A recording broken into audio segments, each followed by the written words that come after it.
Hey,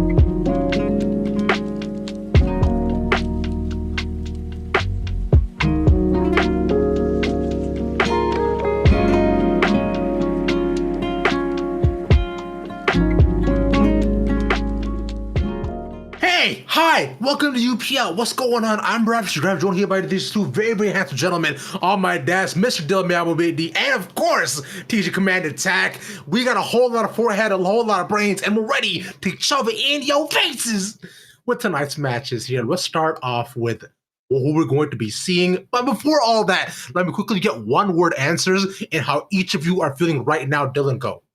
Superb. Cool. TJ. Splendid. Amazing. Love that for you guys. So let's talk a bit about the teams we're seeing tonight, that being Convicts and Dare Black. TJ, Dare Black, give me words about them. I think that their top laner is basically budget Tony Top. I think that their mid laner brings a lot of senior leadership. And the others, I don't really know too much about because they're a little newer to the higher ELO scene. But I'm looking forward to see how Koskinen can lead around with his teammates, especially with Grim also providing a leadership role. Koskinen as a leader. What a fun time that's going to be. Excited to see what kind of voice he's able to bring to the team on the other end for Convicts, though. Dylan, your thoughts on them? Yeah, the same boat as the Dare Black roster. There's not too many known quantities on this team. A lot of players are kind of new to the scene. They have a couple high-elo players, especially in their jungler. He's getting pretty close to that Challenger LP mark. But the rest of the team, a little bit unknown. I'm excited to see what kind of pocket picks that they pull out. Each player on the team has a few champions that they're known for, at least in solo queue, so it should be fun to watch. You mentioned the champs are known for in solo queue. Have you personally gone up against any of them, or are you just saying okay, it should be fun time, everybody's a one trick? What's up, bro? I have definitely played against Rox's Thresh. I remember that, on my climb on support. Dude's got 700 games of Thresh, so I should be banned today, but we'll see. Okay, all right, respects on that here. Now, TJ, going to you on this one. Like you mentioned, aside from seeing leadership, you said, you know what, I was calling you on this. You call my man a budget Tony Top. Is it what makes you say that, he may not just be dollars for Tony Top? At least he's a little bit up there.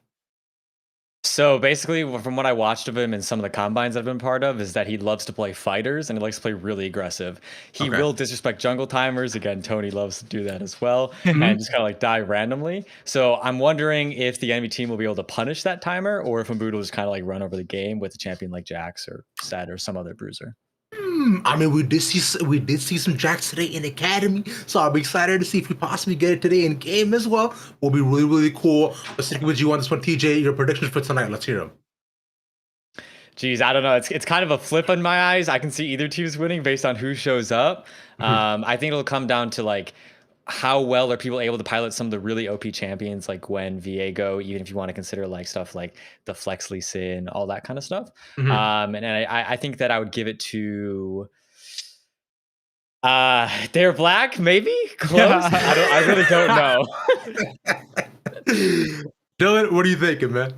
I'm going to go with Converse University Purple, and we're off to a little bit of a late start, and I think we're going to have a late night. I think it's going to go 3 games, 2-1. Converse University takes it. I swear to God, Dylan, if you actually make this happen, I'm going to be very mad about this. But you know what, bro? I'm going to go on the other end. I trust in Koskinen's senior leadership and the bravado that he would bring to the mid lane as a Gragas mate, especially.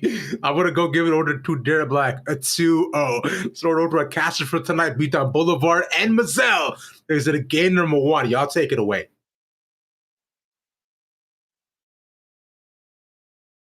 Welcome to the caster desk. We are here and ready to rumble with Converse University Purple taking on Dare Black for some standings points here. We got second place versus third place. I am Mazel, and I'm joined by the most ruthless Beatdown Boulevard. How are you feeling? I don't know why I went with ruthless, but sometimes I might not dig it. Sometimes I can be tough sometimes. You gotta be tough sometimes. It's in the name. Watch out. Yeah. Watch out. That's just what it's all about. Yeah, exactly.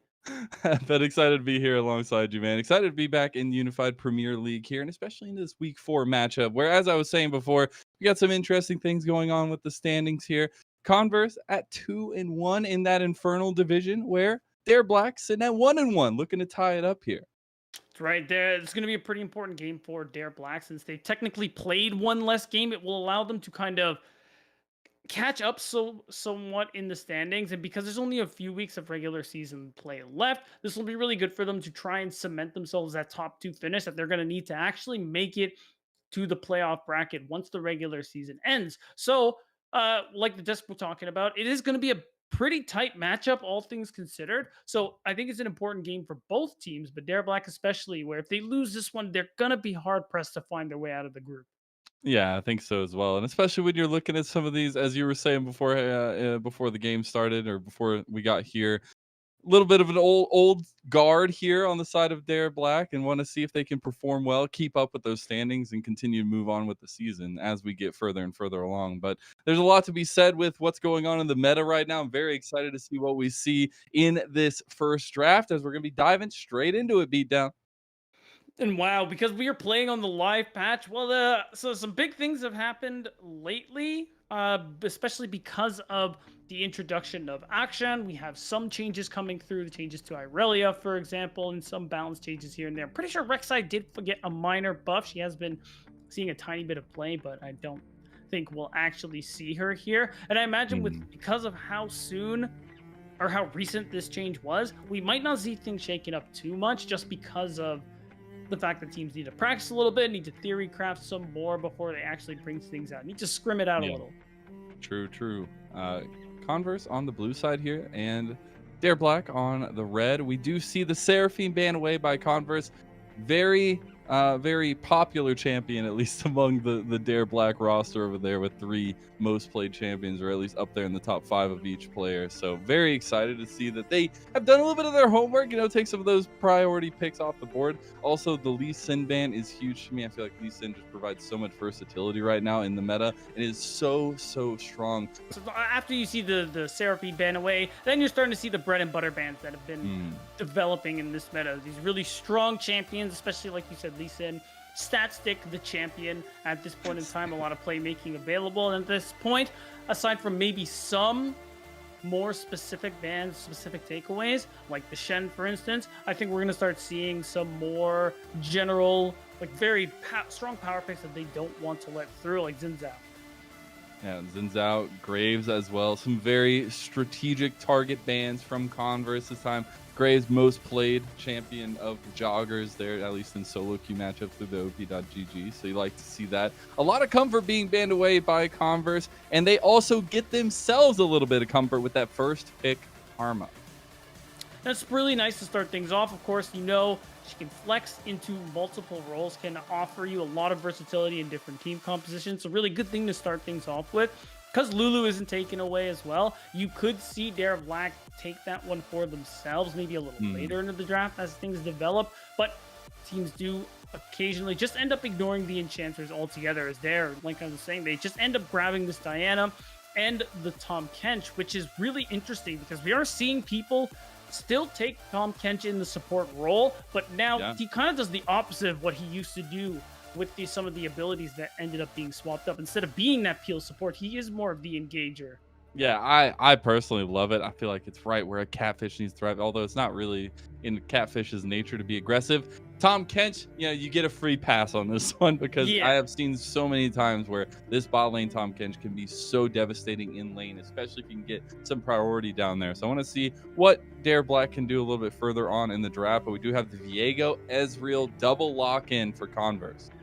Okay, so that does make it that makes the bot lane for Conviction more bearable if that does end up being Karma in the support, and it does dissuade certain other picks and certain strong melee picks in the bottom lane as well. Even though I say that Nautilus is going to come through, that's going to be a bit of a 50-50 there. Karma can be really good and obnoxious, but you end up landing one good dredge line, the lane's as good as over. The thing now I'm kind of looking for is a safer laner that you can play. You don't have to necessarily play with all the time. You give this Nautilus the ability to move, try to affect other lanes. And if you think about this Tahm Kench as well, because now we know it's most likely going into solo lane, the fact that with priority he can move and engage with his W from such a far distance also makes it a really powerful combo. Yeah, also you get the big shield from the Gobble at level 6, so gotta appreciate that one when you're looking at a little bit more of a potentially squishier engage in the Diana being that main sticking point when you're looking for the damage, at least for Dare Black. Now we are into the thick of things with ban phase number 2. We see the Bard and the Aurelia banned away by Dare, and then on the other side we saw the ADC priority come out with the Varus and the Aphelios banned away. Dare pick up the Tristana on the other side of that second ban phase, responded to immediately is by this Thresh, at least you would think, because Thresh being left on the board provides so much power.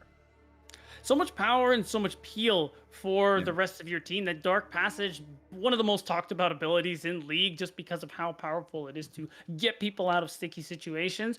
And because we see the support bans come through, Dare know that's not going to be support lane Kamra. It is going in the solo lane, and it's looking like it's most likely going to be mid. So the top matchup, or actually because we're gonna have Set going in the top lane as well, and it ends up being pretty nice because I know there's a lot of flex picks going on here, Lennon, but I like the Set because what ends up happening, you have solo lane Kench, he's gonna be stacking a lot of HP, he's going to be doing so much, or he's gonna be so tanky. Well, the Showstopper does more damage as a result of that, so there's a lot of team fight potential, especially because Tahm Kench is gonna be one of the people looking to start some of these team fights with that Abyssal Voyage.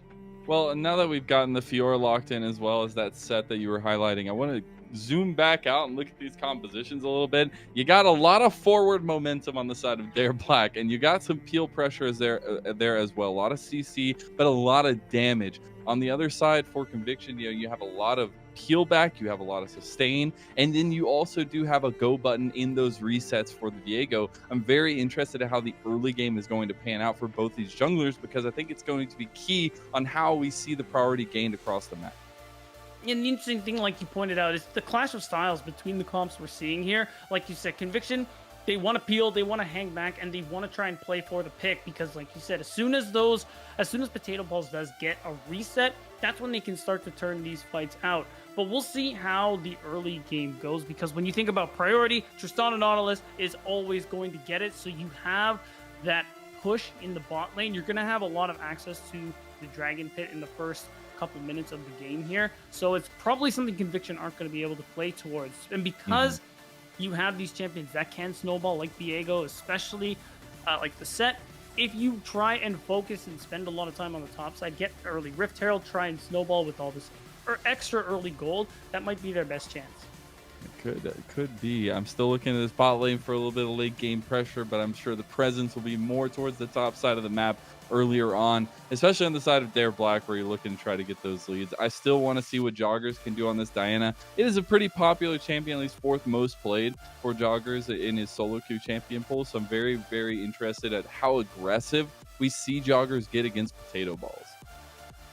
Yeah, it's something we could see, but in the early parts of the game, you don't really want to be skirmishing as a Diana. Potato Balls could definitely be looking if he finds the opportunity. When you think about the mid lane matchup, because Karma is most likely going to be there, and the fact that you're going to have that ranged matchup, you're going to have that push, you could actually look for these invades potentially onto Joggers. That's why I think Conviction playing the early game, playing for the early Rift Herald and stuff like that's going to be really important for them. Because as time goes on, when we think about the scaling aspect here, Diana, she's popular for a reason. When it comes to late game damage, there aren't many junglers that match her. Tristana scales very well. Fiora, not a team fighter, but can still do obscene amounts of damage and sustain herself very well later on too. They're all in their own right. It's going to be very difficult to deal with. I could not agree more, especially with how I'm very, very excited to see the Fiora actually make it through. I haven't gotten to see a Fiora at all recently, and to be able to see that come into the top lane here for Mabud. I really want to see if the lane means anything up there, right? Because you have a lot of that sustain, you have a lot of that at least regen and sustainability, at least for the side of Conviction. And I need to see if Dare can get anything working in the individual lanes as well. Right, and honestly, it's still unclear which solo lane things like the Fiora, Tahm Kench are going to go to. I can't remember where, but I saw mid lane Fiora pick just the other day, and it was pretty interesting. They were even team fighting with it, Lennon. It was kind of insane. You take the split push champion, you throw it in the trash, you make it a team fight champion, because why not? But hey, you never know, and especially with early advantages and a little bit of gold, Fiora can go a long way with that. And that's where I want to see if this Thresh maybe gets out on the map, if the Nautilus gets out on the map, because I do feel like we're going to get a little bit of an island down bot lane for the ADCs, and I think the support influence can be super huge as well. That's right, and the thing that's most interesting to me is even though we haven't seen that much Tahm Kench play, I still like the idea of if he does manage to get priority in the lane he's in, being able to get some of these long-range engages and try to affect other lanes, most likely mid lane, if he's not in that one. And there's a lot of playmaking potential available. But yeah, like you said, if Rox can also find his way out of the lane, especially with a safe ADC like Ezreal, there's a lot of potential for him to be able to also affect the map too. Move around with potato balls, help him. Again, try to go for these invades. He's a little stronger early on, and if you can set joggers back, that's a great start for Conviction.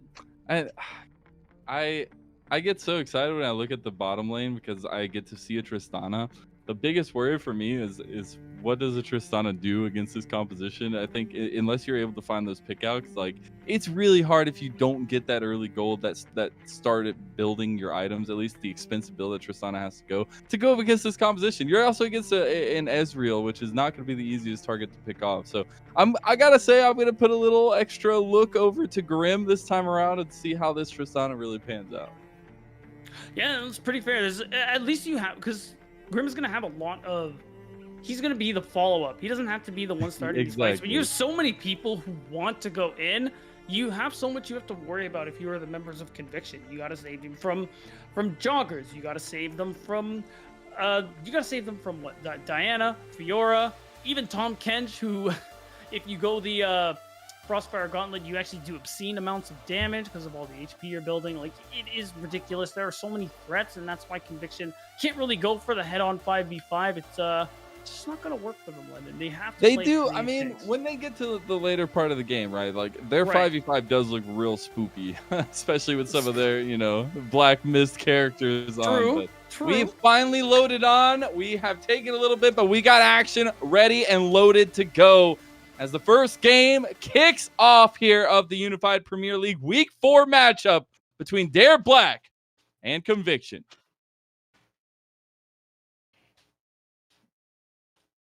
So far, it doesn't look like we're going to see any level 1 shenanigans. Most of these teams are just going to start things off very in a very relaxed state. Okay, so now we're seeing what the lane matchups are. It is going to be Mabud taking the Fiora and piloting it in the top lane. It is going to be Koskinen playing the mid lane Tahm Kench. And this ends up working out because if you do, I've never seen it play into the Karma, but if priority ends up being a thing he gets for himself, he has a lot more chances to make plays. You can roam up top. You can roam up bot. There's a lot of windows there for Dare Black.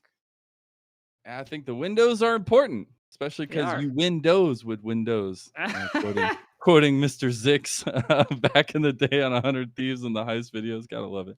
But we are getting opposite side starts, it looks like, from both these junglers. So maybe a little bit different pathing this time around. Although we've seen some unique pathing, at least to the most part, in the jungle meta right now. I will also point out that it is Mabud on the Fiora, and it's going to be Koskinen on that Tahm Kench mid lane. No big deal. No, the Unsealed Spellbook is probably the most interesting thing for me.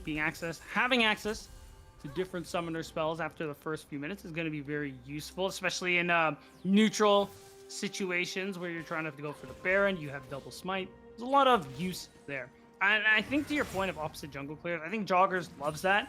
Even though it doesn't look like a lot of information has been gained, just a lot of defensive vision, Joggers is going to end up pretty happy that he isn't going to see potato balls for the first couple minutes. If you get through that first clear without any problems, you more than likely trade Scuttle Crabs, and whoa, bot lane is looking spooky. Jean-Francois going for it. A little early on, a little aggression, a little French blood there. I don't know if he's actually French, but you never know in these situations. They are also level 2 first. The max range dredge line as well, and Rox is the actual target as first blood goes to Grim. The spotlight's on him, and he's performing. And you could just see it. Grim, they understand that they have the stronger matchup. They're looking to trade level 1, and unfortunately, Scary Jerry and Rox didn't respect the fact that they were not getting level 2 first, and there it is. You already get early gold onto Tristana, and now we have some trouble coming by. I believe we do. Jean-Francois getting very low here. Does have to flash. The rocket jump also comes out. Beautiful dredge line. Gets some distance. Now the TP plays in. And that's the Tom Kent. Another TP. In the catfish pressure, but another TP is going to be burned. And this time it's by conviction. It's a lot of resources burned, but still first blood acquired by Dare Black. Yeah, and it's unfortunate. 2 TPs conviction don't actually get anything for it as well. And no kills, nothing really to show for it. So now you're just going to end up having the fact that Trist gets that extra boost of 400 gold. You're going to have the Scuttles Crab trade that Joggers wanted from the start. So everything is going really well for Dare Black so far here. And you're already starting to see, because Potato Balls is spending some time making these plays, Joggers is already way ahead here if you look at the timing. He's already done his first clear. He's resetting, and it's looking like he is going to beeline straight to the bottom lane and look for a potential lane gank. Yeah, because it's going to be bouncing back here pretty quickly. But I do want to see, the thing for me here for Potato Balls is I do want to see an attempt to still be aggressive, though. I still want to see an attempt to get something for yourself, because yeah, maybe you're set back in tempo, but you can get it back, and you can find ways back in as a Viego very, very quickly off of a couple resets, off a couple good CC landings from rocks and things like that in the bot lane, where we've seen a lot of aggression from Dare Black.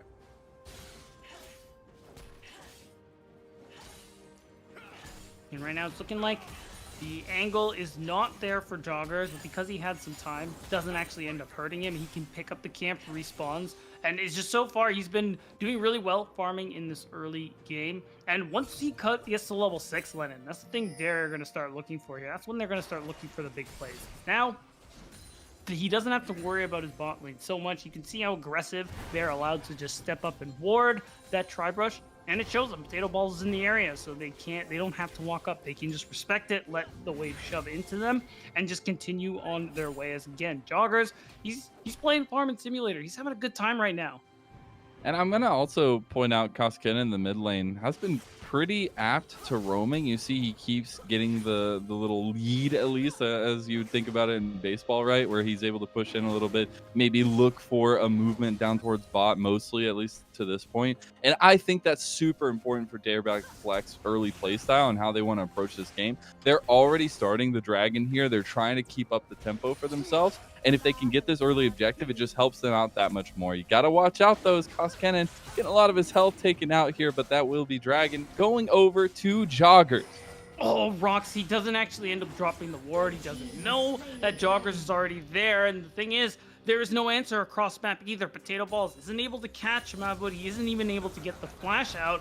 But He's got level 6. I don't know if he wants to take this, though. Is the grand challenge going to be whipped out? No, it's the flash instead. And you just end up trading flashes for top lane. Still, Dare are in the driver's seat here, Lennon. And we were talking about how Conviction want to take the early Rift Herald. Well, if Dragon is up when Rift Herald spawns, you can try and go for some kind of trade. But instead, now, Dare are going to focus their attention on the top side of the map as a result. Now, you can see Joggers could be looking for a gank, could be looking to just set up vision, allow Mabud to get more aggressive, push this wave further, and allow Joggers to control this side of the map now instead. And Conviction so far feels like they've just been responding this entire time. No proactivity. No proactivity. We do like their composition going into the later team fights, but you got to be set up at least to an extent for yourself when you get into those positions. And so far with 1 kill on the Tristana, I would like to see Dare Black continue to put some resources into Grim. I think this Tristana, at least right now with the lead and the kind of pressure they've been able to have bot lane, would be a good snowball effect. But Joggers wants to continue to visit top lane, just wants to make sure that Mabud can have some success on the Fiora, at least through that early play style. Well, just now, there was a deep ward placed earlier too. Joggers knows he has the chance to invade and take this blue buff, which is just going to continue to slowly increase the farm lead. Look at his side of the map too, Lennon. There's so many camps that he can take, and because his bot lane is pushed in, there's no opportunity for Potato Balls to actually try and go in and steal camps for himself. They want the dive. Oh, they're gonna get going it. for it. They've got level 7, level 6, and that's Leoto going down. Unfortunate beginnings, but that's great fortune for Dare Black, 2-0. And now this Fiora is picking up plates, Lennon, and Fiora is picking up plates. You can get joggers who resets and moves to the top side if he really wants to, but it's looking like bot might be his focus because he has camps starting to spawn, and his bot lane is in trouble. Jean-Francois needs to get out, has a blast cone available. 4 bodies from Conviction down towards the bot side of the map, though, and it's going to be Dare Black responding with some pressure down from the mid lane. Koskinen able to roam down, going for potato balls now as they found the engage. Beautiful dredge line from Jean-Francois. Potato balls is out, but no, he's not. No. Grim gets himself a second kill of the game. Oh, and that's really bad too. But a nice turn from Dare. Now, Oh, Koskinen- no. Oh no, they got him. Yes, it works. The dark It works. passage is there. It's so good. So good. Oh, so close to the death sentence. Oh man, I thought he had him. I'm not gonna lie, but again, overall, it's just Dare. They keep finding these team fights. Let him. We're 9 minutes, and Dare are 2,000 gold up right now. So much of this is on Grim on the Tristana, who's 2-0. Already has such an advantage with this Dune Quiver. At this point, if Jean wants a hook, if he wants a dredge line, he wants a fight, he gets it, and they just win this 2v2 now. Very true. You see the immediate response by Conviction is to send potato balls down here. Another death sentence Whoa. lands, but the dredge line doesn't. Jean-Francois maybe flexing a little bit, saying that he can land the CC. Almost gets him dead. It does get him dead. A Scary Jerry gets him with the true shot. Oh no, mid lane. The gray health is going to save Koskinen, but Panth is right there. Does have it. And immediate responses from Conviction. And that's what we wanted to see here, Lennon. Even though they found a good play, Conviction managed to turn it around somewhat. They still need to do just a little bit more of that to really start to catch up here, especially because, again, you have that focus on the bottom side of the map. Joggers beelines it immediately to the Rift Herald, and now he has a lot of options for where he can drop it. His ult is back online, and he can look to make a play top onto Leoto once again, but he is going to get spotted out on the ward, so we'll see if he wants to play here or use the quicker recall to be able to move down, because we got Dragon in 40 seconds as well. We do. They're getting some plates here for Grim on the bot side as well. Just trying to even up some gold there at least, or even get further ahead. Is down in CS by at least a wave and a half here. Wants to get back into it, but turret plates will be just fine with that, and they're going to keep priority down there for that reset that Joggers is now accomplishing to get towards the bot lane. The TP's coming in behind, though, and Scary Jerry dodges away from the dredge line. Now Grim and Jean-Francois have 2 TPs behind them. Koskinen is already here. That roaming coming up clutch, but the showstopper brings him back. Jean-Francois is left out to dry. Now they've turned it, though. As can they get the kill? They don't. The buster shot saves him, and that's huge. The shutdown goes over to Rocks. But now Joggers is here. Big moonfall, but the damage isn't enough. Joggers goes for the at least health regeneration for the Dragon. Gets out the backside of the Dragon Pit with the flash, but he's all by his lonesome. Scary Jerry in some trouble from the Dragon, but it is Conviction who have taken over in this game, and it's going to be a bring down by Potato Balls, the Heartbreaker, to take him out. Oh, that was not the greatest of fights for Dare, and just like that, Conviction are starting to even the odds here. They get a Dragon, setting it at 1 apiece, showing us it will be that Mountain Soul. And you already give away, I'm pretty sure Grim had a bit of a shutdown brewing as well. And that's been grabbed. Scary Jerry and Panther are getting themselves on the board here. And your only solace is that you're seeing Maba take the turret in the top lane, got all 5 plates alone, I might add, and also got first turret gold and is up 40 CS. I really hope we can get a toggle just to see the difference with top leaders here, because every time Leoto is the one committing the TP for these cross-map plays, and sometimes they pay off, sometimes they don't, but it's allowed Maba to get the lead that we see here. Mythic already online, tier 2 boots good to go, and you see the gold, CS, and experience advantage he also has for him. We've seen so many times before, though, when you put all your eggs into one basket, sometimes that basket burns. And when you've got everybody on the board here for Conviction, when you've got everybody generalizing their strength, can they make that into a winning position for themselves? Looks like they're going to lose bot tower as well to Grim and Co. Gets a lot more gold for that one. And this is the re-engage. Dissonance lands beautifully. Rocks misses him early, but he hits him late. And now Panth is here as well. Potato Balls gets the resets, and here they go. They're off to the races. as now they've got Tristana on the reset from Potato Balls. Mabud trying to make it happen here. Can he go for a Quadra? He does have a lot of damage, but can he get it? No, the flash from Rox, the death sentence to follow it up, and Scary Jerry gets him with the arcane shift. It is a clean house, and it's Conviction who make it happen. And we talked about the team fight being nice later from Conviction, but it looks like it's nice right now. They are coordinating really well in these fights here, and we're seeing it pay off in spades. Again, still slowly narrowing the gold lead. But when we think about, look at Potato Balls, he's 4-1 at the moment. The reason Dare are so far ahead, if you just look at the aggregate gold, is because of how far behind Leoto is. Hasn't been farming, no turret plays for him in particular. So when you think of it, when it comes to like the utility Leoto offers with the CC, with the ultimate and the face breaker, it's not that big a deal. See, look at that, 2,000 gold for these top laners. But the gold difference that really matters is the fact that Potato Balls is so strong right now, and that everybody else is borderline even at the moment. And we are having mythic items come online for the majority of the squads here, especially that Divine Thunder picked up for Potato Balls. Very interesting to see how that works out later on. Dredgeline gonna connect on to Jean-Francois, does get himself out of there. But a lot of bodies from Conviction circling around this mid lane. Same can be said about Dare, though. A lot of focus, since towers are going down. We have the lane assignments mixed up at the moment here, but really not a whole lot to fight for at the moment. Things are just going to calm down, go back to farming. And now let's talk about the team fight we saw just a minute ago, Lennon. This is kind of the idea behind Conviction's comp. Dare go right into them.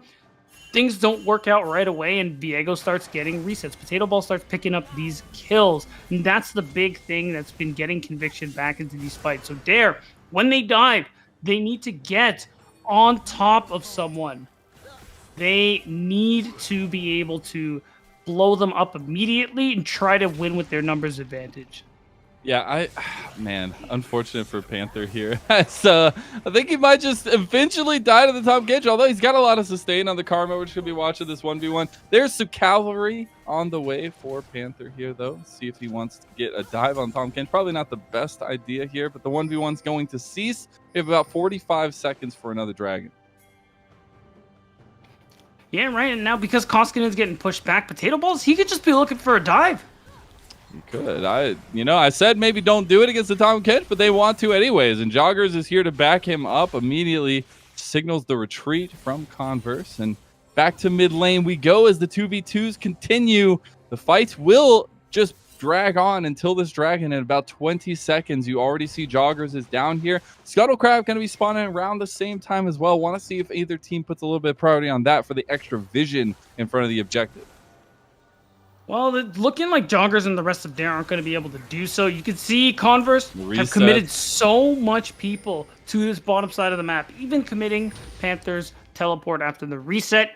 They are going to be able to secure this dragon because of the sheer numbers advantage they commit to this side of the map here. They even have Leoto moving to the mid lane just to cover, even though there is a big wave stacking and being lost in the top side. So again, they are putting their eggs into one basket, and it shows with Leoto being so far behind. But overall, it seems like Converse are finding their way back into this game as a result of it. And I think you're fine. Honestly, like, Fiora is the one that you put the spotlight on in that one to get ahead, because if you can get ahead on Fiora, it gets a lot easier to play the side lanes. The set necessarily not so much. Like, it would be nice to be on par, right? But you bring a set into the later games with the flank, with a showstopper, things like that. Like, it still does a ton of work, and you can still find a lot of viability in that later game team fight where we were indexing for Converse. So I want to see if it's Dare that puts the pedal to the metal here, especially as they try to take this Rift Herald, and where they're going to use this and where they're going to utilize the pressure they gain from it. There's a real world where they just hold on to it till the next dragon spawns, drop it mid, and walk down, because now it looks like both teams are trying to focus on getting priority in this mid lane. And the fact that the mid-tier ones haven't gone down either is a big deal. They could just drop the Herald here and now to try and break open the map just a little bit more, just allow you to be able to push the wave further, invade a little safe, invade with a little more security, and be able to set up the deep vision that both of these teams are going to be looking for here. But right now, we're just doing the dance, Lennon. I don't really want to fight. Well, I'm going to wait till you leave the mid lane dance. And it's just about who leaves first. It's looking like Dare will be the ones to let go as they want to move to the side lanes and try and pick up some farm. Yeah, the side lanes, the major part of the moment right now, at least with Bud down there towards the bot lane. The resets are coming out for both teams, though. It looks like actually a lot of pressure. And pings coming to the top side for Converse. They want to punish Koskinen. Let's have the Abyssal Voyage and a tower. The tier 2 tower is still available. And to do some alcove gameplay, there's the Abyssal Voyage. A little bit of distance. The flash comes out to follow it. Do they still continue this under tower? They are not. They're going to pull away. Koskinen gets out with a little Pengu dab. You got to feel good about that one. In 3v1, you don't give away a kill. Yeah, you trade your flash, but whatever. You'll get it back in a couple of minutes. Exactly. This is what it was all about. You stall so that Dare can make the commitment mid. You probably don't get the second charge off, but oh, you do actually. So that is actually really big for Dare. You get mid-tier 1, you chunk mid-tier 2, and now you can already see it. John's moving into the bottom side, already starting to push this vision line even further in Dare Black's favor. And as we tick down lower and lower to this next dragon, it's only going to be for their benefit.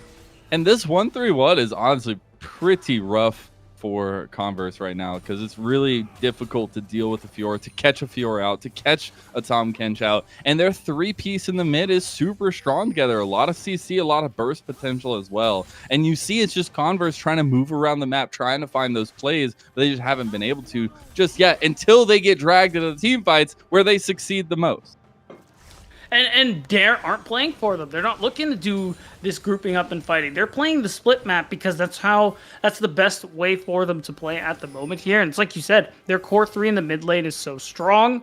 When you get an opening, especially with Tristana, taking towers, it's just so very easy. So now you just have John guarding some of the vision he set up here on the bottom side of the map. And we're just back to this lull state once again here as... Actually, now that I look at it, Converse have yet to even take a tower. So there's still a lot of gold on the map that they could take for themselves here. They just have to be able to actually find an opening and grab some of these turrets. We see a lot of pings coming in from Converse down towards the bottom side of the map. Still a lot of potential down towards that side. I wanted to see if Leoto wanted to stay down there and keep the pressure up while everybody was coming down. Maybe look to take that bottom tower, relieve some of that pressure. But it looks like the focus is still going to stay around mid lane. That vision push back and forth. Who's going to keep the priority over mid lane? As you know, Dragon up in 50 seconds. That's sole point for Converse.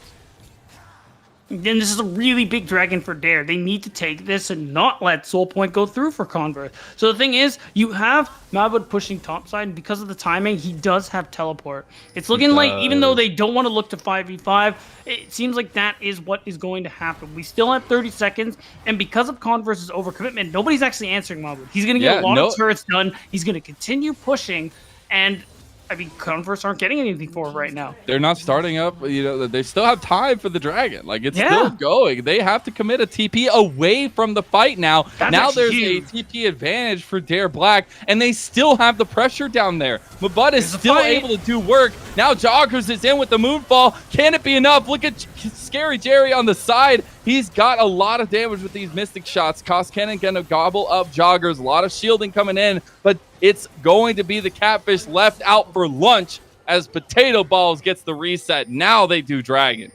On the 4v4, it's just not there for Dare. They can't find the skirmish they're looking for, and they just lose yet another dragon. They thought they could make it work because you see Leoto TP away, but instead they end up losing so much. And Leoto just got the 1v1. Can we please get a replay? That was insane. I was watching it on the map the whole time. That was nuts. I was looking at his HP bar like, wait, no way.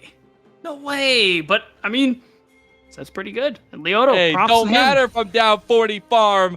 You still take those as you can't mess with the pit boss.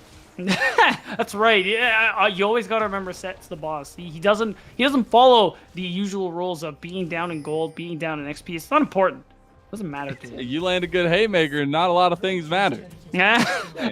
Sorry, everybody has a plan until they're punched in the face, Lennon. But it is going to be a nice turnaround up there. Now, at this point, it feels like Converse have everything they want at this moment. They can force the fights. They have the soul point. Now they can force Dare Black into the team fights where they have been succeeding over and over again, and where the composition for Dare Black isn't necessarily the most built for. You do have the Tristana. You do have a lot of CC backing up with the Moonfall and things along those lines, but the execution has not been able to be there.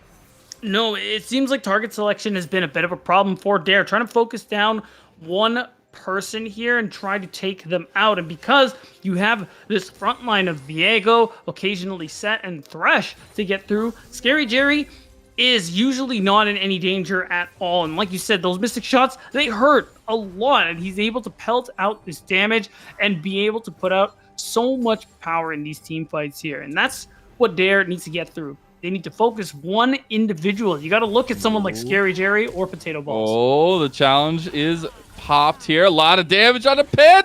Can he get him? The riposte doesn't get him, but it does do enough damage to get the kill in the bud. Gets out with his life. Oh, wow, that was close. Even with the flash, Panther was not able to get out. And oh my god. Barrage. Yeah, it wasn't quite there, and because now you have to worry about the teleport that Moblin still has. You got to get off the Baron. Now, even though the team fighting's been good, you lose a 5v4 if you're Converse, so they need to back off, and they just need to go from the reset here. But things are okay, Lennon, because you can have the Baron up because Soul is coming up in a few minutes. If you just hang back and continue farming and play for the trade, it's like, hey, we can focus Baron. Oh, you want to commit Baron? Cool. We're gonna have somebody on that dragon getting us the soul. Not just any soul. This is Mountain Soul. Dare already have problems trying to kill the members of Converse. Well, with that shield and those resistances, Lennon, they're gonna have an even harder time. Yeah, it definitely is a lot of pressure being put on right now by Converse. Also, a little update. Maba just got out with like 70 health, I believe I heard in my ear. Absolutely insane. But now we still have the aggression being put on into the enemy side of the jungle by Converse. They want to look for picks at this moment because they feel strong. They've got a ton of gold on Potato Balls individually. And to have that for Viego is huge, especially at 25 minutes when you feel on top of the world. And even though you could just wait until the dragon comes up, they want to make a play now. If they find a pick on someone strong, 80 carry jungle maybe. Oh, speaking of the 80 carry, you called it perfectly, beat down. I called you ruthless. Well, you just called Grim out right there. Snowstopper comes in from Leoto on the back, but Joggers is separated from the rest of his team. Gonna go golden, but the Heartbreaker barely misses, and now Potato Ball's in some trouble. Has to go golden himself. This is chaos under tower. Abyssal Voyage is huge, but it does not matter. Potato Balls is right back to it, and that's even more going over to Converse. Oh, a beautiful fight means it's going to be an easy Baron take. You get Krim out of position. He's the main damage dealer. Even though Joggers is strong right now, it is all about that Tristana. So now you get yourselves a Baron here at 26 minutes, the first one of game 1 here, and Converse just continue to further the lead. It's true though, Babbitt is here taking turrets. The thing is though, Leoto's 1v1'd him before. Is he going to be able to do so again? They just lost rocks to the Baron. Yeah, they get out with 4 of them, but that's really unfortunate. Oh, that's actually not ideal. Yeah, you're right. And the thing that you still have working out for you, though, is so this ends up being a really good trade in that you're going to have supers coming through the bottom side of the map. It's going to be easier for Converse to deal with it because of the Baron buff, but it's still something they have to send someone to deal with because Dragon, 15 seconds. Lennon, this is the big decider here for game 1. Converse, if they manage to get the soul, it's lights out for Dare Black. So Dare cannot let this happen. Dragon is spawning now. Dare already in position for it. Actually looks like there won't be a contest here unless Potato Balls just wants to come in last second. So it's about 6,000 health here. There's a blast cone over the wall as well. A little bit of tension here. Not going to go in for it. It will be secure. They are losing their mid tower though, as Dare Black need to retreat. This is the thing, can they retreat though? Because the path is being cut off so expertly by Converse, Dare have to walk all the way around. They can't even save their mid-tier 2, so it is a nice answer for Converse, who can now start They pushing just lose into the Dare's inhib tower base. too. They're gonna probably lose the inhib as well, because they win this 5v5. That is really unfortunate for Dare. They make the play onto the Dragon, but what does it cost? All of your mid lane. They still have Baron up as well, so they can go up to this top side and get even more of that freestanding gold that we were talking about. And just like that, the lead is in Converse's favor here for the first time of the game. That's right, and the aggregate gold was in their lead, but again, like, we got to talk about how, wait, Mabud is in trouble? No, he's going to dash away. Well, what I wanted to say was, we even showed the gold lead, and if we can actually toggle gold again, I'd really love to see where we're at, because a lot of the lead Dare had, again, was because Mabud still is so very far ahead of Leoto, and now the fact that Converse have actually surpassed them in gold, the lead must be exponential, and that's why, even though Dare is posturing, I don't think they actually want to find this fight. Skinning gets hooked, but it is a tanky catfish. Potato Balls gets gobbled up here. Might be in some trouble as he's all by himself now. The damage is not enough as Dark Passage gets him out. Potato Balls, it's saving Private Ryan, and he's able to get away. They do lose one. Showstopper comes in to turn the tide, and is this where Converse can take it home? Big moves from Dare Black as they want to take down Leoto on the side, but the rest of the members of Converse are regrouping and ready to go if Dare want to press up. It's going to be a chalk up here as the line is drawn in the sand by Dare Black. And that was 2 flashes. We had ultimates expended here, and they weren't able to actually take down Potato Balls. He does barely manage to live and walk away. All they get for their troubles is rocks, and it is nice. You don't deny the Baron buff because he didn't have it to begin with, but overall, you still manage to push Converse away. You do manage to stall your defeat just a little bit here, and that's what you're trying to do. You're trying to stall till the next dragon comes through and see whether or not you can actually grab it for yourself if you're Dare. Because Dare, if I was Dare, I would be focusing a lot on that bottom side of the map. You have Prio pretty consistently because you took that bottom inhib earlier, so you do have a pretty decent window to be able to set up a lot of this necessary vision once we get closer to that dragon spawn. You got a timer counting down if you're Dare Black. About 2 minutes and 10 seconds on the clock. You got to be there for the fight. You do not want to give over the Mountain Soul to this composition, to the sustain that we've already seen this composition have. You see everybody getting ready for a little bit priority gained in mid. Red buff gained there for Grim as well. The reset's going to come out. 3-item spike for Tristana with a BF sword to boot, but you're looking about the same across the yard here. And it's going to be the defining moment of this game. And you can see so far, the vision line for Dare hasn't been pushed very far. This is, we can see from the toggle, like, not much has been done in that regard yet. And because of that, you see Converse are the ones actually trying to push their vision line. And because they've managed to push out mid and be able to push and set up some of these wards, it's going to be harder. Dare have to do a little bit of face checking now. Mid. Well, they have the constant pressure of super minions going that mid. Too. The biggest thing for me is the side lane. As you see, Mabud is still keeping up the pressure on the top side. Wants to get that inhib tower and the inhib himself. Scary Jerry almost gets caught. Still does get caught. Moonfall is there. The Abyssal Voyage comes in, and that's Scary Jerry gone.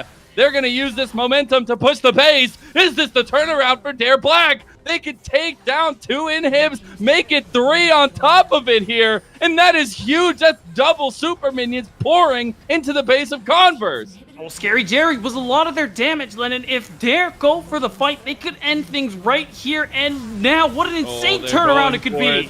The showstopper comes out, but Leoto goes away from the rest of his members. There's already Potato Balls down, getting resurrected as he wants to get the resets now, but can he? Cost Cannon's getting 1v1 on the side over there at the end of the fight. But now Jean-Francois is taking the lead as Mabud is still full health over here, but can he turn it? Can he get a quadra? He's trying, but it's not going to happen. The defense is there from Converse. Oh, and it was so close. The fact that Leoto gets a phenomenal haymaker. Gotta go back in. That's Joggers down 2. They catch him out. The last member remaining is Grim. So this is a tough spot to be in. You do win the fight. You hold on to your base, and not only that, you're gonna get yourselves the Mountain Soul of your Converse. But now you have double super minions coming from every lane. So at this point, Dare still technically has one more chance. There is not a shot that Converse can just go and end the game right now. So what are Dare going to do? If they win this next fight, maybe if they run it straight to Baron and try and grab that for themselves, they might be able to overwhelm the base if they get one or two of these lanes of super minions actually through here. They've got a lot of super minions going in. You see immediately their God, eyes so turn to many. the top side of the map. This Baron is in play. Mountain Soul was secured by Converse. They got a lot of tankiness from that one and a little shield to start off the fights, but this is immediately the play from Dare Black as they position multiple members up towards the Baron. This could be the play that changes it, because if they can get double super minion waves into the base with the Baron buff, that's just GG. And Converse know that, right? They're bringing members here. They're trying to make sure that they keep them off of the Baron. They're just going to go for the fight instead. Scary Jerry's caught out maybe by Mabud as Moonfall comes out. Joggers is dead first now, as it's going to be a turn from Leota with that TP. Bud is caught here. He might be in some trouble, able to get away just the last moment. They're losing their base here, and that's going to be the turn from Dare Black onto the Baron. Yeah, and that's the thing, again, because you have so many supers going into your base, it's going to take multiple members to protect your Nexus turrets, and it gives Dare the opening, even though you don't have... Oh, wait, Mabud? They might have caught him. No, slippery as ever here on the Fiora, and also Potato Balls torn away from the Baron. So that's going to be a free objective picked up in the Baron, and purple, nice purple capes there for Dare Black. As the Nexus Tower, is it going to go down? Leoto, can you make it happen? That's one down, and that's huge. The TP plays everything available for Dare Black. You see Mabud is right there, ready to go if he wants to. They have saved one of the towers, but they're still stuck in their base.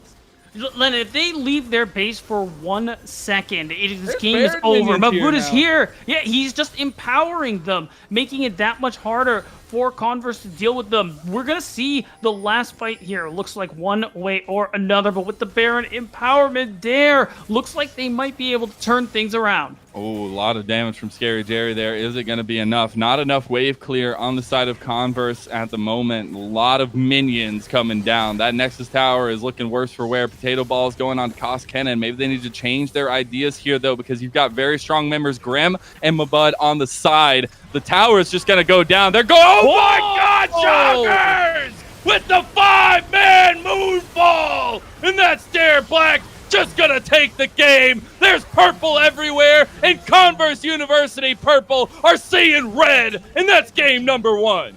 Dare couldn't win most of the team fights, but they won the fights that mattered, Lennon, especially ones where they didn't even need to scrap to begin with.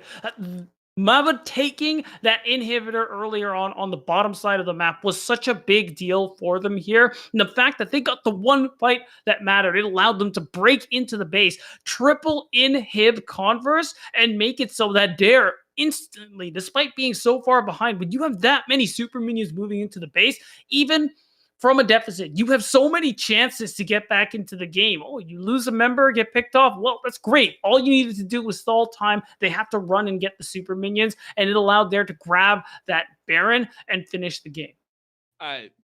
I'm still at a loss for words for what we watched in that game. Started off with Dare just slamming home 3 kills to start us off. Then it was just getting a little bit rocky. Dare always had a lead for almost the entirety of the game. It started getting rocky. They lost Mount Soul, and then you take a Baron, everything's all right because you get 3 inhibs, and that's how you win League of Legends. But it has been an incredible start to the series beatdown. We got to step away, take a little break. On the other side of the break, we do have the analyst desk ready and raring to go.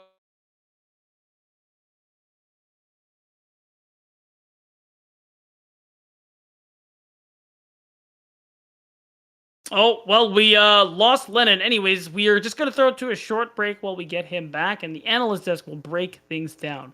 Don't go anywhere.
Hey, hi, welcome back to the desk yet again. I hope you're able to witness the Olympic sport of the absolute back and forth that was this game. Ravish, joined here yet again by MLBD and Command Attack.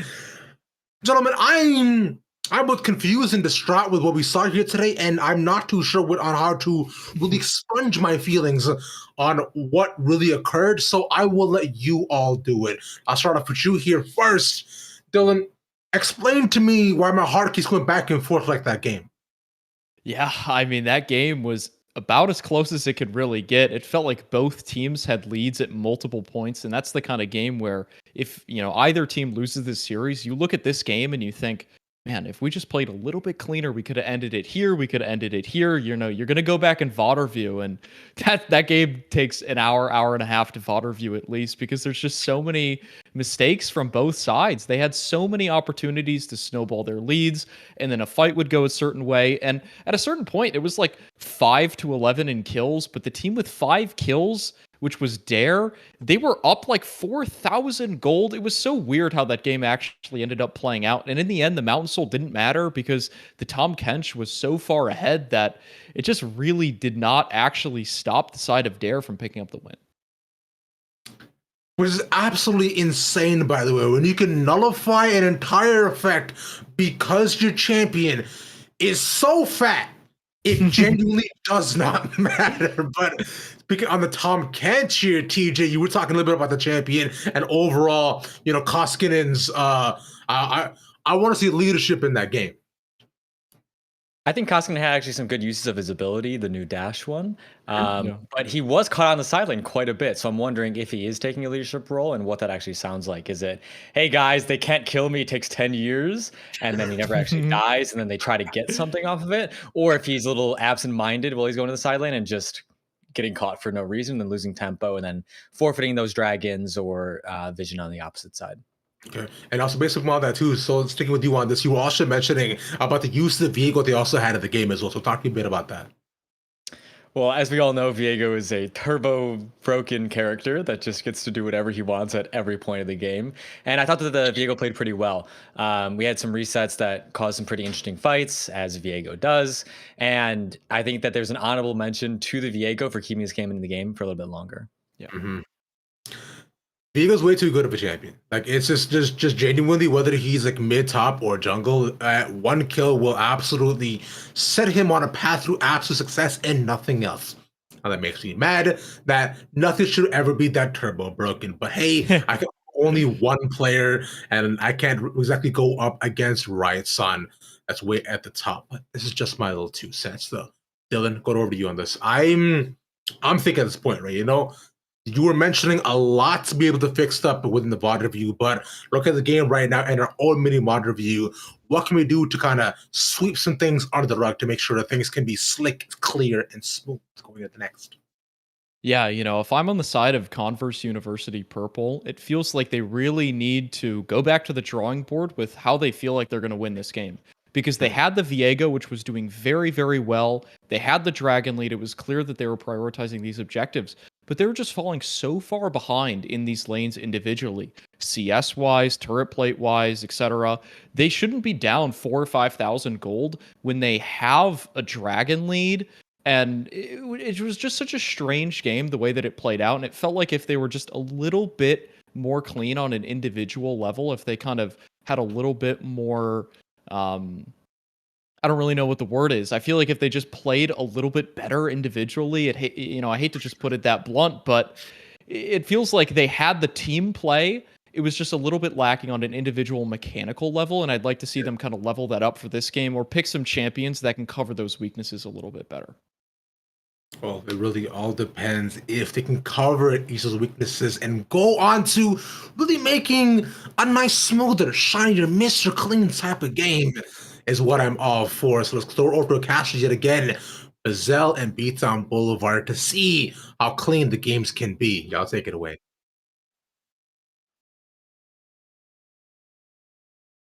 Welcome back, everyone. We are here and ready to go. His Beatdown is going to stand up, and we're getting ready for game number 2 here in the Unified Premier League. We're kicking off week number 4.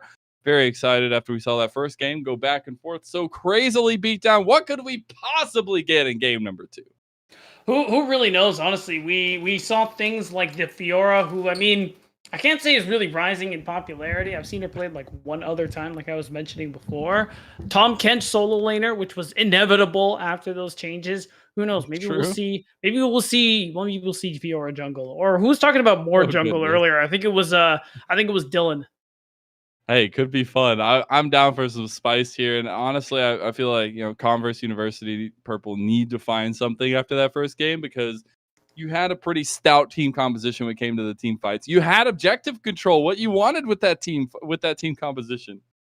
But it came down to the side lanes, and it came down to you getting pulled around the map and having to play reactively for most of that game. Right, they're trying to make their case that split pushing is back in full force here, especially with how much Mabud was able to do on the Fiora. They were losing in fights and trades across the map, but was always able to trade for the most part. And again, we talked about at the end of that game how crucial the inhibitor take towards the end of the game was. Being able to triple inhib Converse in the end was how they managed to get so many chances to get back in the game. It's going to be interesting, as I do believe we are ready for draft number 2. See what the changes are in this second game, especially around that objective control, around that objective play. See if there's a little bit more priority given to those individual lanes from Converse, because I would like to see, some Renekton's maybe come out the board. It wasn't banned away, anything like that. We do still have a lot of power picks for the meta that were left up. That's right, and a lot of things were left up, and a lot of things were not taken away necessarily. But it just depends on what the players rather want to do in the team comps they're looking for here. Especially here, this part of amateur, there's a lot of comfort picks coming through. Yeah. Picks that are not always seen as the most powerful or optimal at the time, but they do make them work. Yeah, I think one of the big standouts for me is I want to see if Seraphine gets through. Converse definitely wanted to ban that one away from a lot of the members of Dare Black. In game number 1, they did so. Maybe something else takes that place, as we are finally into it. Dare Black on the blue side this time around, and Converse are going to be on that red side. We do see the Shin ban away like normal from game number 1 of Dare Black, and Seraphine on the table again, or off the table, I would say, as Converse ban her away for the second game in a row. I suspect we aren't going to see too many change-ups in terms of bans, because I don't think any one champion can be viewed as the problem with how game 1 went between these teams. So I imagine it's just going to be a revisit of strategy. Maybe try the same draft. We could get the salty run back coming through rather. And the other thing I wanted to talk about is that for Converse, who are winning, even though, again, the aggregate did show that Dare was ahead most of the time, realistically, because of what Leoto was able to do on the set, he was utility. So him being so far behind didn't matter as much. There was such a big gold lead. Yeah. Overall, if we talk about power and team fighting prowess in the favor of Converse, the fact that they had that for so long and lost it towards the end, I think you gotta really bounce back from that one because it certainly doesn't feel good. That game was all but theirs once they secured the Mountain Soul. We talked about it. But to be able to kind of lose your grip on that is something they have to consider. And it's something you kind of have to like recover from mentally too. Yeah, you have to. We do see a change up though, at least here. Beat down. Okay, as, Viego is banned away. The one change that comes into the second draft as that one is going to join the Lee Sen, banned away by Dare Black, as well as the Gwen Zinzao, banned away by Converse. First pickup is the lovely Catfish Man himself. We've got Tom Kench coming in for Dare Black. That's right, and it works that one, Koskinen had a really good game overall, was able to make and set up plays with this champion. And the other thing is that it can still be flexed. It can still run in either solo lane, and it's something we could see him would play in the top lane if that's the route Dare wants to go. So it doesn't give away too much just yet. And in terms of early playmaking, team fighting, it's a strong pick. It is. The Graves slipped through as that was banned away last game. Not going to be this time. The Karma Graves double lock in for Converse. A very strong combo, especially if you're pairing it out of the mid jungle duo. That's right, and the thing that makes it better too is when you have an enchantress like Karma or Lulu, when you are going to be drafting a kind of comp with a double 80 carry, which is certainly what Converse are likely going to do at this point, it does end up pairing really well, and ooh, I like that.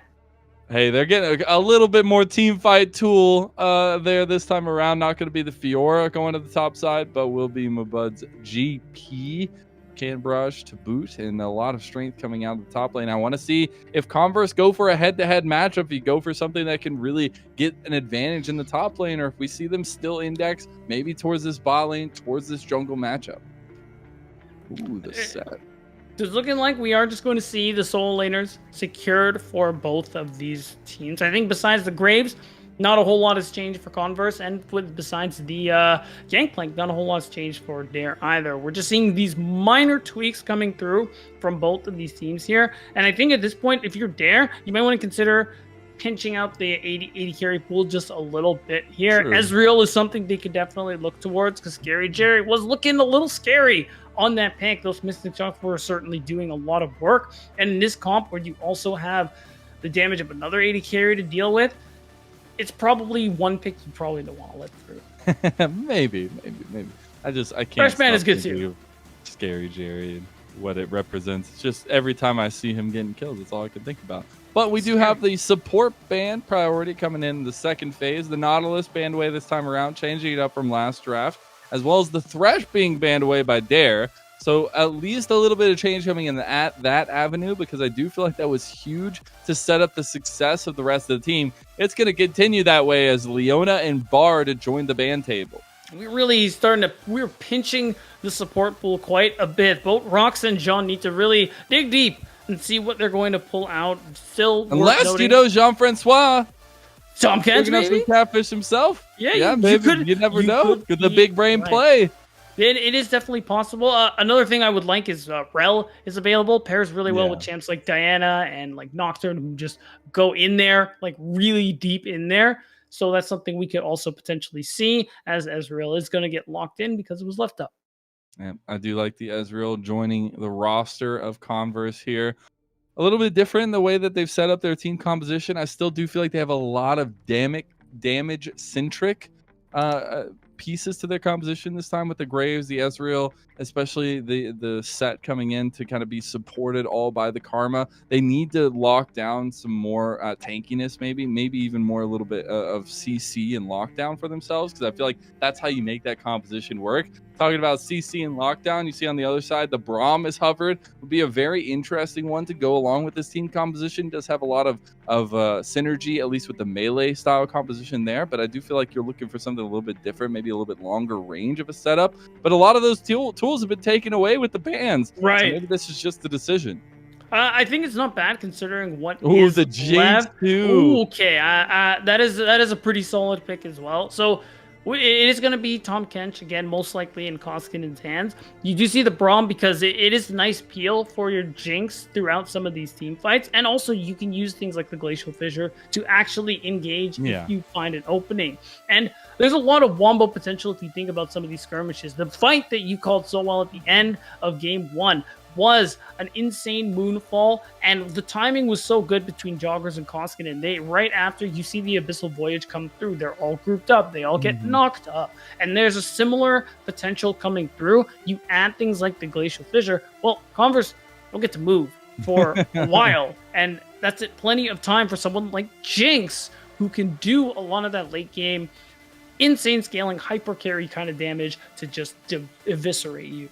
So they do get their own, late game scaling damage centric piece in the mid lane as they get the Victor for the last pickup for Converse. I was a little bit taken aback by it. Not the pick I think I would have liked to see this composition round itself out with, but you'll have the Karma in the top lane, a little bit off on the island, trying to separate that one. See Potato Balls focusing that top lane probably a little bit to get that synergy down. But I still think the rest of the composition can be good, but it's all about getting advantages in lane. And that's going to be hard to do against a very aggressive composition that Dare Black have for themselves. Right, and the Victor makes sense because you get yourself one of the things he's really good with is getting you priority. Once he gets the evolve on his laser, he's basically just clearing waves like it's nobody's business. And being able to do that damage from a distance, being able to kind of self-heal for yourself somewhat with the gravity field, it is going to make it probably a little better for Panther in the mid lane because Koskinen was getting really aggressive, was looking for a lot of these trades, and in this matchup,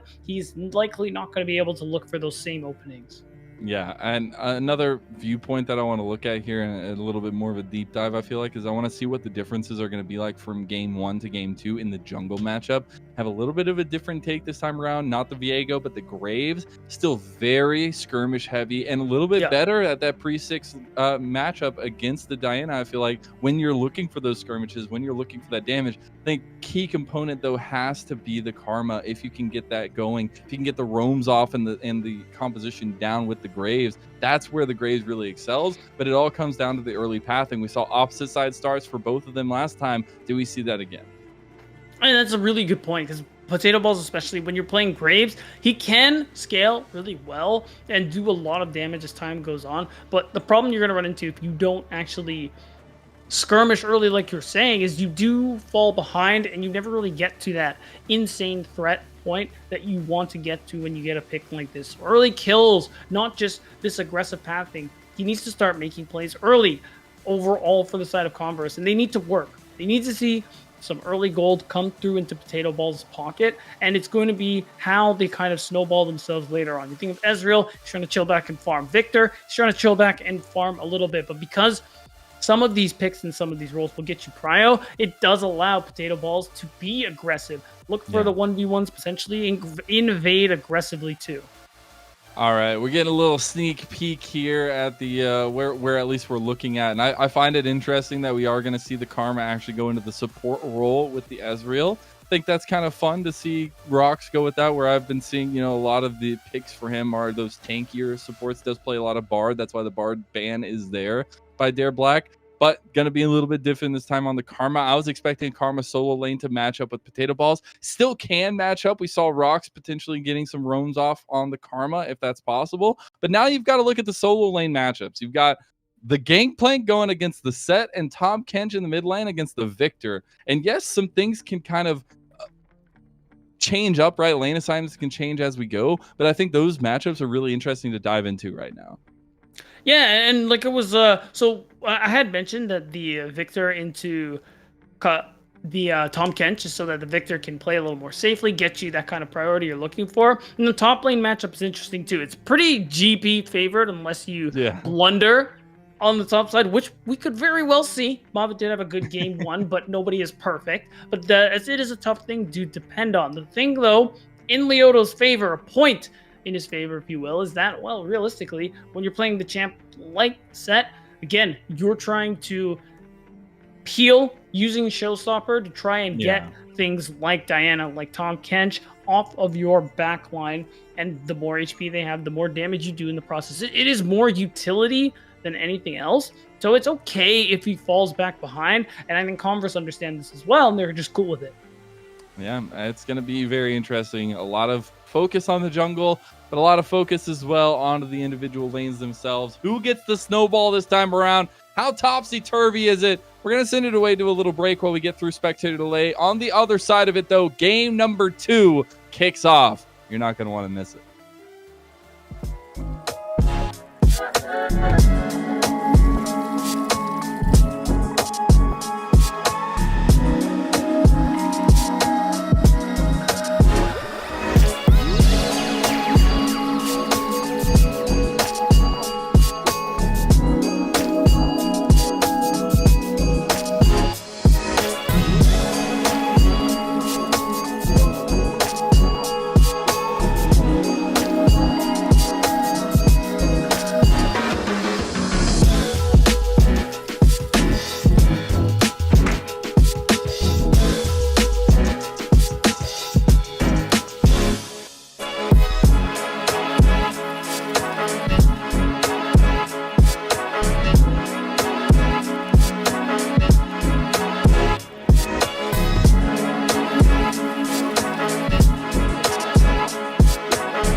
Welcome back, ladies and gentlemen. We are here in the Unified Premier League in week number 4. Game number 2 of the series between Dare Black and Converse University Purple. Can we go the distance tonight? Is my biggest question, because I want some more League of Legends beatdown. I'm right there with you, Lennon, but we're gonna have to see if Converse can kind of pick themselves back up after how things turned out in game 1. Again, they were in control for quite a lot of it, realistically, and it looked like it was all but theirs.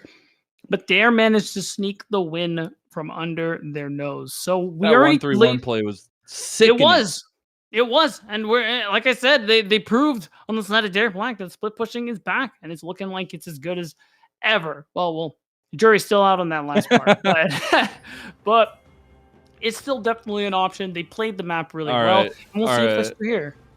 They got spotted out. They were going for some cheeky level 1. You always got to try it with the Braum, one of the strongest level 1s you could ask for. Does get spotted out by a nice cheeky ward from Converse. So no early gameplay coming out from either team, but it is going to be those opposite side jungle starts. And once again, Joggers, you're pretty happy with that. You're trying to avoid You're trying to avoid Graves pretty much as you can here because you're not trying to skirmish at all. And Joggers did a good job of that in game 1 too, avoiding the skirmishes. Him and his team did a really good job of just basically allowing Joggers to be able to farm while Dare were winning a lot of these scenarios, at least in the first 5 to 10 minutes. As we see skirmishing across the board here in almost every single lane. It's this time Converse who seemingly have a lot of that aggression on their laning side. Speaking of, Potato Ball's going for a little aggression himself. Goes for the blue buff steal immediately after the red buff start. And so immediately you just go from buff to buff, probably to That's buff, going to inhibit Diana pretty heavily. It is. You already lose out in farm early on, and Graves already has really good wave clear. There's no vision. Yeah, he doesn't have any idea. There's no way he's going to be able to answer. So that's a guaranteed farm lead right away for Potato Balls, and that's already a good start. Whatever little leads you can take means you get these extra golds, make you stronger in some of these skirmishes here. And you also prevent Diana from reaching some of those early spikes. Prevent her from doing them as quickly as she'd want to. So just stifling her is the big thing here too. Gonna be a 3 buff start for Potato Balls. Not too shabby on the Graves jungle. That's exactly what you wanted to see. That early aggression, that early skirmishing potential is going to be used. It is going to be the Scuttle Crabs. It's traded off on both sides. As you see, Joggers came across his blue buff. A little bit sad there. Yeah. Gone. But a bit unfortunate. Beginning does not mean all is said and done here, as there's still all that strength that Joggers showed us in game number 1. And again, because Joggers doesn't have to actually worry about skirmishing, goes for the Scuttle Crab trade. And the fact that he knows the Krugs are up, he's going to be able to take them from Potato Balls here. So if we talk about camp leads, there isn't really a lead anymore. And just like that, because of the pathing Potato Balls went for, Look at Potato Balls now.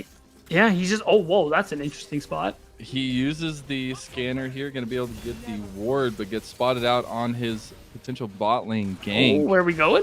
I was going to say, Jean-Francois doesn't have a lot of health. That's a flash out of the Braum and the heal out of Grime. You still got a Jinx to deal with. I don't know if that's the fight you necessarily want to advance on, as they're going to back off here yet again. And Dare Black, after a little bit of craziness, are not going to give over first blood to the attempted gank of Potato Balls. I mean, you do give up some summoner spells for Grim and John, so that was a definitely questionable skirmish to take in that 2v2, but for the most part, nobody is worse for wear now, but you do have an opening for Potato Balls to come back and potentially gank again. Maybe then he'll be able to pick up a kill.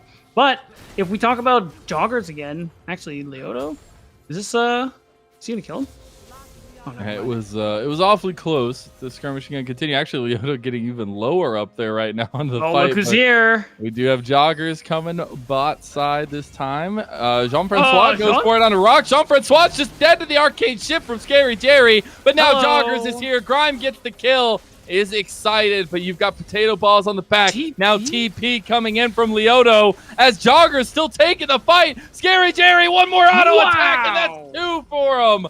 As it's 2-2 early on in the game. Man, because Joggers committed the flash already, knew he wasn't going to live, so he just goes and picks up the kill onto Scary Jerry as well. So it does end up being a 2 for 2, and I mean, for Dare, who started that playoff, that's about as good as you can hope for, all things considered. You get the teleport out of Leoto once again, committing all of his resources to enabling his bot lane, and that gives Mavwood an advantage once more, as he has the shove, he's letting a huge wave crash into the tower, and he's going to be able to just recall and walk back to lane, still holding on to his TP, and because he's gank playing, he can still make cross-map plays without actually teleporting because of that cannon barrage.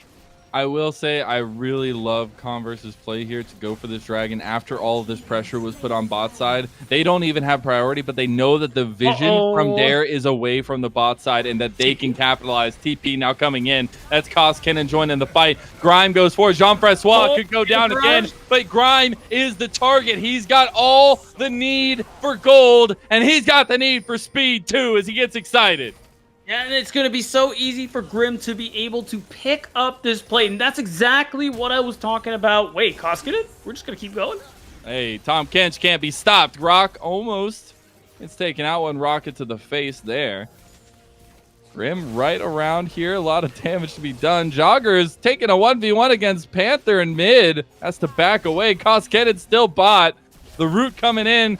Grim is there, but it's not going to save you today. Abyssal Voyage will, though. And the Blast Cone. Don't mind him. Koskinen's just getting out flash from Scary Jerry. Gets himself the kill.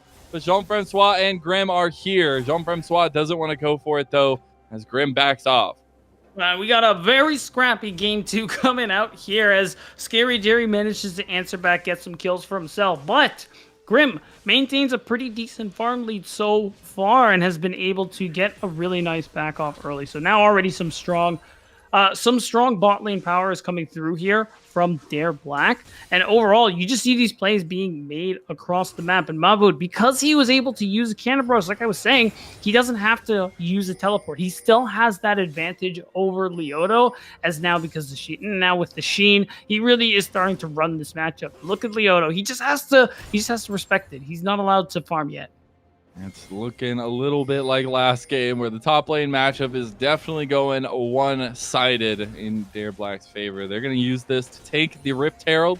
First Rift Herald of the game just spawned about 5 seconds ago, and it's going to be all Dare Blacks unless Potato Balls and Rocks wants to come try to get some.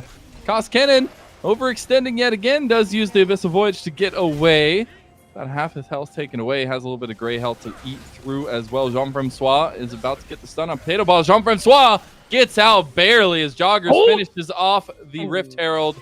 True Shot Barrage goes wide. Joggers going back in. Moonfall on top of Rocks, but he's all by his lonesome. Mabud is here. You've also got the rocket from Cross Map Grim, sorry, gonna be able to get that one. Scary Jerry, the next target. The target selection is huge, as that is another team fight advantage by Dare Black. Leoto goes for the face breaker into the haymaker, gets one but dies shortly after, and Grim is following it up. Potato Balls has the flash. Oh, super scrappy, but it's Dare who's coming out on top in these team fights, Lennon. We're seeing it come through. Target selection, not a problem here in game 2. And even though these fights are scrappy, they are not as clean as they might want. They're still coming out on top in the end. You still have the Herald to play for. Oh my god. Oh, he does it. He's about half cooldown on the rocket. He had him. It's so close. Wow. And I think the thing that was most interesting too is as soon as that move towards the Rift Tail started, they moved Panther to the bottom side of the map to ensure that he's going to be able to continue farming, get the gold that he needs to be effective as well for Converse. And because of that and the fact that Koskinen stayed mid, you can see a CS difference starting to build between these mid laners as well. Yeah, and I think the CS is really interesting to a point here. At this moment, right, we're in a little bit of a lull period here, but you've got such crazy CF differentials. Top lane, there's a differential for Mabud. Then you have the jungle matchup, who is a huge differential for Joggers. Bot lane, huge differential for Grim. But you still have Panther, who is there on the Victor, scaling to a point where you can take huge team fights with the Chaos Storms and everything the like layered down on top of it. But is it gonna be enough? You haven't gotten any kills yet on the Victor. You're merely building this lead off of CS. And just another point on CS2, Joggers has pulled ahead of Potato Balls. Oh, is he gonna go for Leoto? Probably not, but the Herald is still here. I don't think he knows that Jean is also in the area. He's level 6. He has the ult and they can go. Oh my god, Joggers with the confidence play here. Haymaker still available. Leoto uses it under tower. Nicely done. But Jean-Francois is beautifully tanking the tower. Joggers takes one to the face, but that's a free tower taken top. And the first tower of the game goes to Dare Black. No ability really to answer mid. You shoved away, but Grim is going to be able to clear no problem. The only thing now is you may lose another dragon. Panther is losing a 1v1 to Koskinen right now on the map, but now there's also Potato Balls. Koskinen gets the play with the cannon barrage from Mabud, and now Potato Balls couldn't do anything but watch his teammate die to a Tom Kench. They're going to turn on the dragon here. This will be a second dragon of the game for Converse, but Joggers is right here ready to fight. He's got his fisticuffs ready to go, and Koskinen on the side. Joggers is needing to back off here as Rox putting in some serious sustain, and Rox gets the kill. Koskinen forced to run, but they're running right into the trap jaw of Dare Black. Almost lands the Glacial Fissure, not going to hit this time around. This one is tough. You might have to let go of this dragon because you lost your jungler, but we still have Mabud moving towards that side of the map. I think you want to let it go. Jean might go for a steal with the Winter's Bite, but really it's the only thing he's got to play for here. That was close. Almost, but overall, this ends up being really nice for Converse, who, even though they're behind and haven't been able to win out these skirmishes, they're still able to dragon stack. Getting 2 early dragons is important. If they win a crucial fight around the 3rd, that's big too. Leoto is in trouble. Showstopper comes out, might be able to take Koskinen with him. Big Haymaker is going to be dodged out by that shield, and Leoto is going to chase down by Mabud. One shot will do it. Parlay for your mouth. That's right, and now again, trying to answer in the mid lane. Converse aren't able to really make a dent in this tower. It's still been just under 3 plays for the last few minutes now. And overall, you see Converse continuously trying to clump around the mid lane. You see nobody is moved towards the top side of the map. And a lot of it is because Leoto is still focusing on trying to help out in these skirmishes. It's about the playmaking and not the farming for him. As you see, the farm difference is growing again. He's almost 50 CS down on Mabud, but in these team fights, he's still helpful. Yeah, that's what we love about the set. But now we have the different lane assignments here. Mabud down in bot lane with Panther. Panther, a little bit more of a match for the GP, a little bit more of the wave clear in the favor of Victor, but want to see what outside influence we see down towards there. Rift Herald number 2 is spawning, quickly beat down, and you already see Converse putting a lot of attention towards the top side of the map. Yeah, and we have the gold toggle come through here. Let's just take for a minute and realize that Mabud has the most money in the game, and he is 3,000 ahead of Leoto at 6,400. This lead is almost 5,000 now. It is unbelievable, and the vast majority of it is on Mabud. Already has the mythics ready to go. He's probably sitting on a good chunk of gold as it is too. He's so strong compared to everybody else, and that's going to make these skirmishes difficult, Lennon. Those barrels are going to be really hard, especially to survive. They're going to pack a punch, and if you don't get vision first, you're going to have to be face checking into potentially those very same barrels. And I think for Converse, you got to be really careful in target selection. The thing I was going to say is you've got to get Grim. Grim on the back line is your doom. We have the TP coming in from Converse now. It's going to be Panther joining the fight. Can they get something here? Koskinen was able to gobble up Scary Jerry, but can't follow it up. Tower goes down to the split-pushing Mabud. No cannon barrage available. Joggers and Grim very, very low. Jean-Francois able to buy some time here for the tower. It looks like they're going to split up here, maybe. Panther gets the target and goes down to Jean-Francois. Jogger's not going to follow that one up. Doesn't have the Moonlight available. They just go for the confidence play and get a kill out of it. Yeah, that ends up being really nice here for the side of Converse, being able to pick up some of these kills. They can grab the Rift Herald too, but you still Scary have... Jerry, Scary Jerry. You're going down, Scary Jerry. As one more shot will do it. That's it. Joggers gets the kill. Now Rox in some trouble as they started up the Rift Herald, but they left their ADC out to dry. Well, I think they want to go for this one. You got the level advantage. It's an 80 carry and a jungler versus support and a jungler. From behind. Koskinen's here. He's joined in the fight. He's got the Abyssal Voyage. There's the re-engage from Joggers. Joggers has found Rox. There's the follow-up. Joggers, one more auto attack. The tongue lash from Koskinen.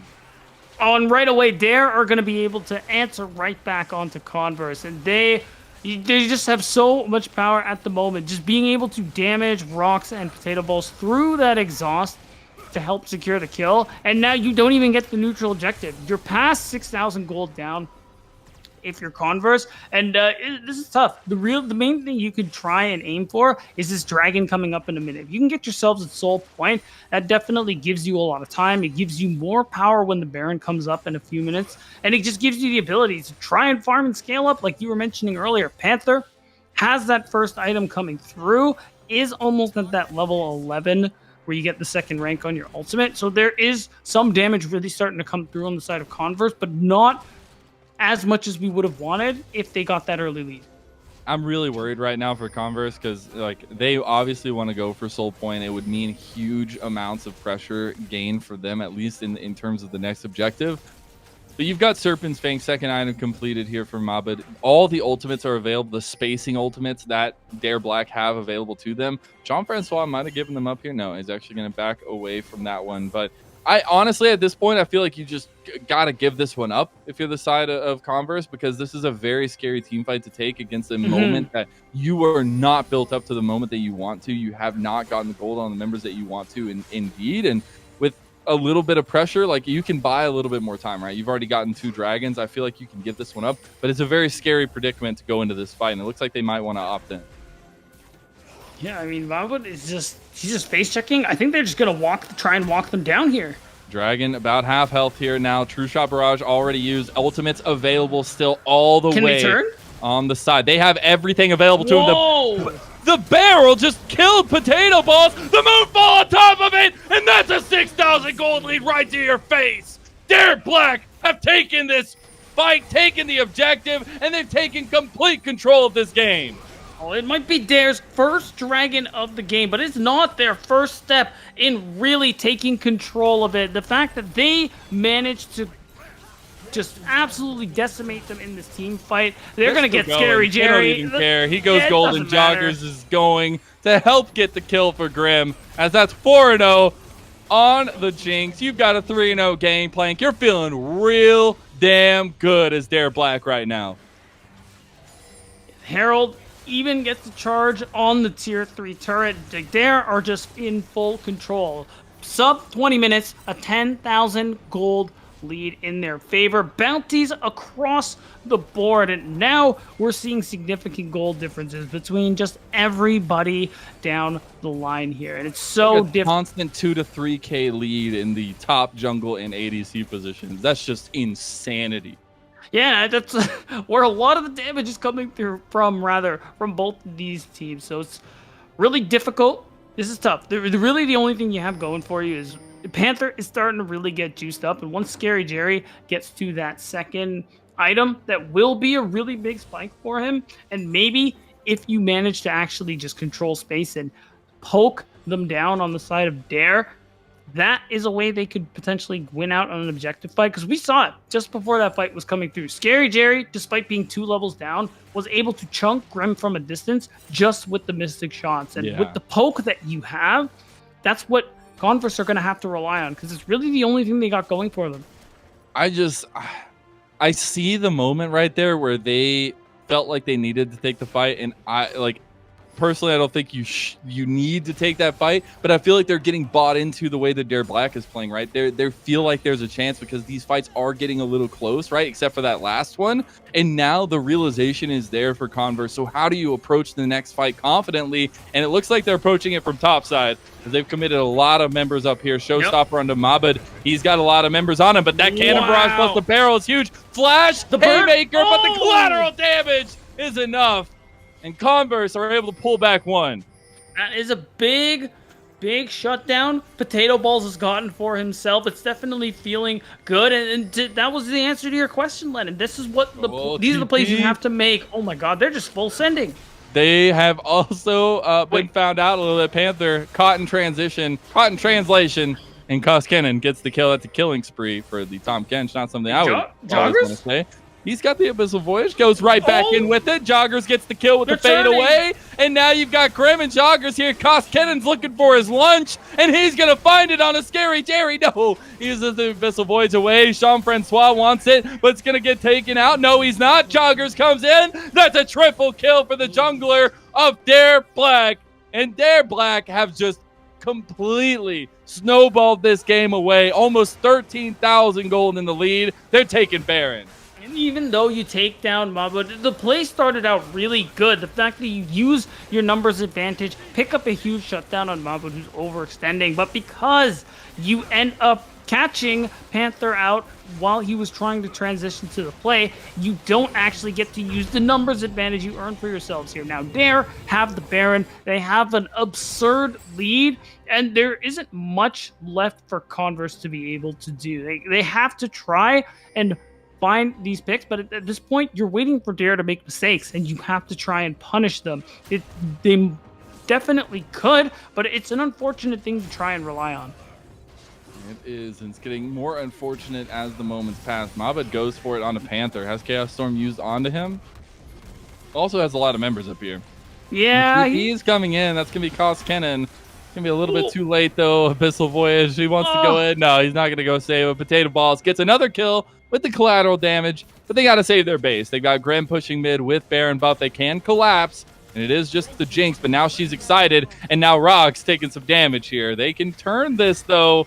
It's a 2v3, 2v4. Now the Abyssal Voyage coming in. Cost Kennen joining the fight again. The target selection, the Glacial Fisher, but the Showstopper under the back. And Grim, he doesn't get hit by the face breaker, and he's still free shooting, as that's another team fight wipe, and Joggers took care of the rest of them. An ace for Dare Black, and they're gonna tie up the Infernal Division for second place. They take down Converse University Purple 2-0 in this best of 3. And what a crucial win here for Dare Black to get themselves a better opportunity to make it to the UPL playoffs here.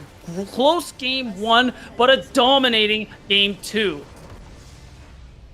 What a series. The first game, neck and neck. Craziness across the board. Second game, the craziness stayed, but the lead was secured by Dare Black, and they were able to take that both times through the top lane into the rest of the map. The CS differential, the lane pressure that was developed by Dare Black. You can see the veterancy, at least for some of these players, really coming through here, and it shines in moments like this when you can slam home a victory against Converse.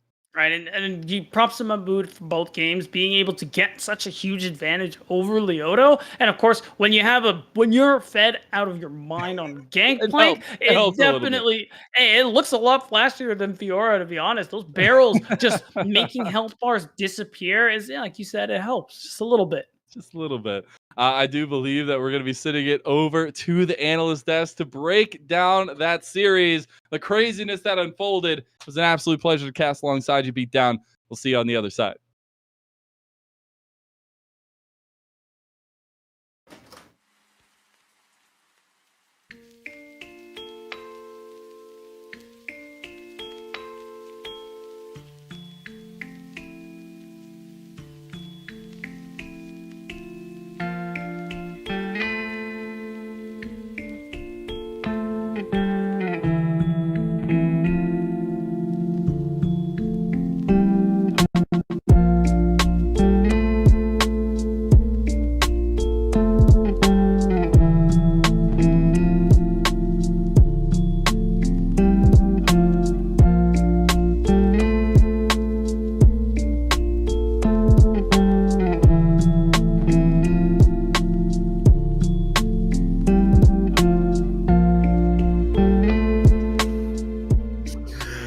Hey, what's going on, everybody? Yet again, welcome back to the desk. Thank you, Mazel and Beatdown Boulevard, for your fantastic voices in that game.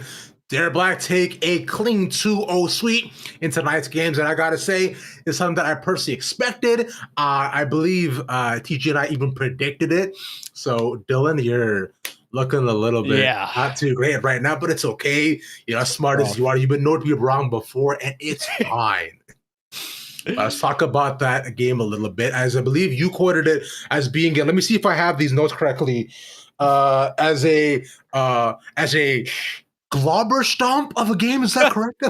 Yeah, it was a real globber schnocking in that series from the side of Dare Black. I mean, it was a little bit competitive in game 1, just because of the way that the gold was panning out with the turret plates and everything. It was competitive, but this game just was as far from competitive as you can really get. In the first 5 or 10 minutes, the game was a little bit close, but as soon as Dare Black got a lead, the Tom Kench became unkillable. TJ, I know that you want to talk about that Tom Kench, but the rest of the team behind it, the Diana for Joggers, that was some pretty Joggers gameplay, if I had to say so myself. Just a really fun game all around.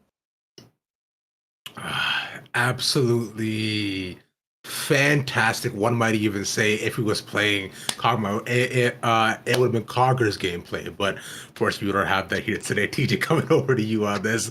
Break down a little bit more about the Fat Man that you felt so passionately about, and just overall what Dare Black you thought just did it well. I think Tom Ken's just so hilarious. You can just walk in front of 5 people for like a minute and just not die. It's so ridiculous. And I think Koskinen actually had a really good, a bunch of his dashes where he would position himself in a way that the enemy can escape, just be annoying, try to look for picks and that kind of stuff. So I think that was really well executed. I don't want to forget about Mabud though. He had a huge gap in the top lane on that CS. He was up like 60 CS against the set who had won early game. So well played by him. And we even saw some min-maxing on like, I'm going to freeze it exactly on the cannon until the very last second. So it was really funny to see some of the things that he was doing. And it was pretty well played overall. The set was playing like Sword, you could say, I imagine, but that's a little bit mean. On the other end, but I gotta say, yeah, huge shout out to Dare Black, right? For taking his home. And I'm really happy to see that throughout the entire league, teams can still make these games very competitive, but actually quite fun. So, gentlemen, I just want to ask for some of your closing thoughts on the game. Tia, starting with you first. I think that Dare Black played pretty well overall. First game, they had a couple hiccups in terms of just random throws that kind of would cause the loss of tempo or just random deaths where they're giving up dragons for no reason. But game 2 is pretty clean overall. Koskinen, limit tested a little too hard at a couple of points, and that caused a couple of random kills. But other than that, they were pretty clean and looking for picks, really forcing their bodies around when they're head. Victor wasn't really able to play the game much at all. So very well played by Dare Black. Definitely. Now, Dylan, your thoughts? I think it was a very one-sided series, which is surprising because looking at the standings, this is really my first time looking at them being a guest on the desk. But Converse University was actually ahead of Dare Black in the standings, at least going into this series. And looking at the games, looking at the results, you wouldn't have been able to guess that. So I think this Infernal division, they could be kind of a little bit of a dark horse coming out. You don't really know too much about these teams, but I'm going to be interested to see how the rest of the season pans out. You've got Wildcard up in the Cloud division. You've got one of their many teams, Maryville in the Mountain division. It's going to be a little bit interesting to see how, the likes of Dare Black can actually compete against them in playoffs. Now, interestingly, Dare Black is actually lower ranked as well, just in like player-to-player basis and solo queue. And I think it proves that good team play and good coordination, good leadership, etc., can kind of overcome some of those lower ranks.